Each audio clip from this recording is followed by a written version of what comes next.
Hey, what's up guys? Justin with Tier 1 Gear and EDC Reviews. Today we're going to be taking a look at the Bestech Kamoza. Now, this is another beautiful design by Kombou, who actually designed the Weber that I reviewed the other day. You know, I was really impressed with this knife, but this guy right here makes my inner ninja scream. You can see it has a trailing point Tonto blade, which is made from M390. It has a full flat grind with a hand rub finish. Now, it is extremely hard to film, so I apologize for any of the glare you might see. But of course it is a frame lock design and has this gold titanium finish.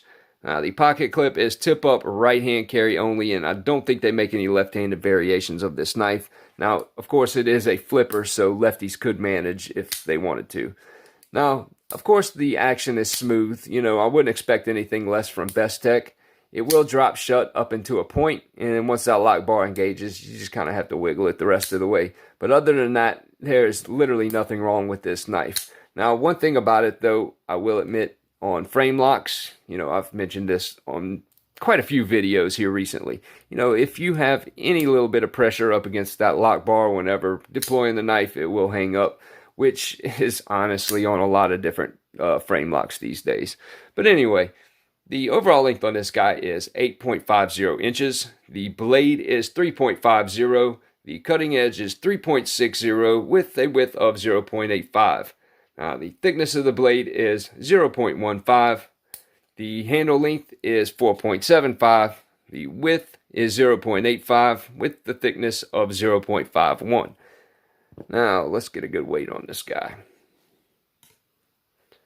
3.525. So definitely a great EDC weight, especially for being all titanium. You know, the thing is, I am a huge fan of his designs. They just have really nice flowing lines. I mean, look at the Weber. I mean, talk about a knife having lines. It just don't get any better than that. And you know, they did an excellent job at the milling on the handle.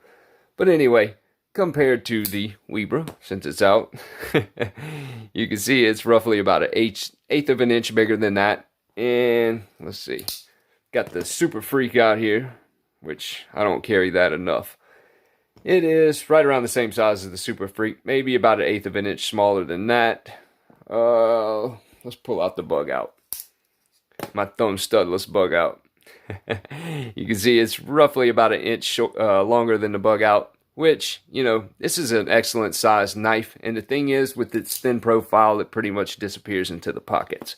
Anyway, I hope you guys enjoyed this video. Don't forget to check me out on Instagram for much more. Stay safe. See you guys on the next one.